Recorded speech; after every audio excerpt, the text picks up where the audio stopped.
On today's episode, we're going to be going over the case of Cameron Herrin and the true crime story that has TikTokers battling to release a man on the notion of his good looks.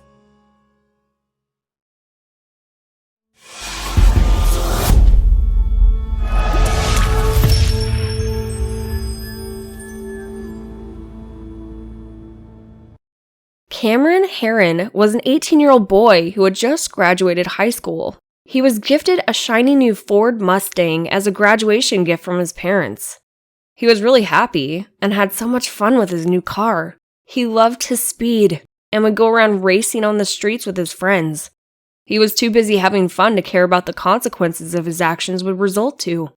Soon, his careless behavior paid him a huge price. As on May 23, 2018, with just a couple of days after his graduation, Cameron did something very tragic. Cameron and his brother Tristan had gone to the gym where they met his friend John Bernew. They all left the gym together because they had decided to race each other. Cameron and his brother in the Mustang, while John in his old Nissan. Immediately after a stoplight, they began to race each other. They continued racing at high levels of speed, trying to see who was the fastest. Cameron was so into this race that he had failed to notice the young mother and her 21-month-old baby on a stroller walking past the streets. Cameron tried to swerve out of the way to avoid hitting these innocent people, but he was indeed too late as he hit the mother and her child. Jessica Reisinger-Raubenolt was a 24-year-old mother who had fallen victim to this illegal race with her baby, Lila.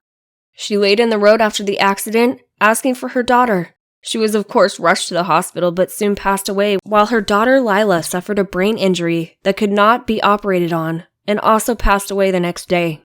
John Bernew, who was the other driver, made a plea deal and was given a 6-year sentence.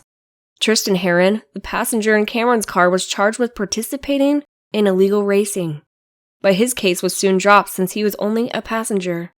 On the other hand, Cameron, who was the driver and the one who hit Jessica and her daughter, was given a harsher punishment. He was sentenced to 24 years in prison.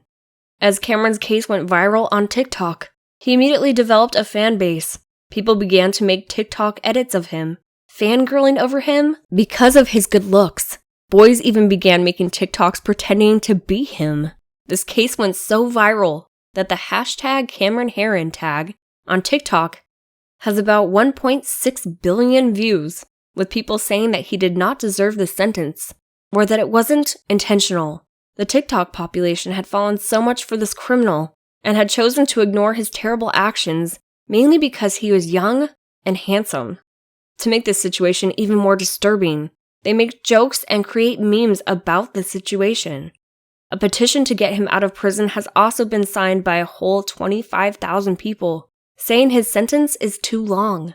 It is honestly sad how so many people are trying to justify his crime just because of his good looks. They seem to forget that a man had lost his whole family due to the reckless driving of this teenage boy. That she was gone forever. Jesse and I had hopes and dreams about the upcoming stages of our lives. Never once did we think that one of us wouldn't be alive for it. We would talk about things we looked forward to in our futures, like her guiding me through future wedding planning, asking her advice when I would become a mom, introducing our kids to each other, buying first homes, class reunions, growing old and looking back at our hilarious memories. And in a blink of an eye, all of that is gone. All of it is gone without a chance to say goodbye to the person who was by my side in every stage of our lives. I believe Cameron didn't just wake up one morning and plan to kill a mother and her child, but he knew that driving at that speed, there was always a possibility that he failed to acknowledge. I can also agree that his sentence is harsh, but people should stop trying to justify his actions and actually take this matter seriously. People were simping over him, saying he had so much ahead of him, like Jessica and her child didn't have great things ahead of them too. So it took me a little bit longer than anticipated, but there was a lot of information to consider. let me just start by saying that as multiple people have observed, that this is a particularly difficult case because there's really nothing that the court can do that's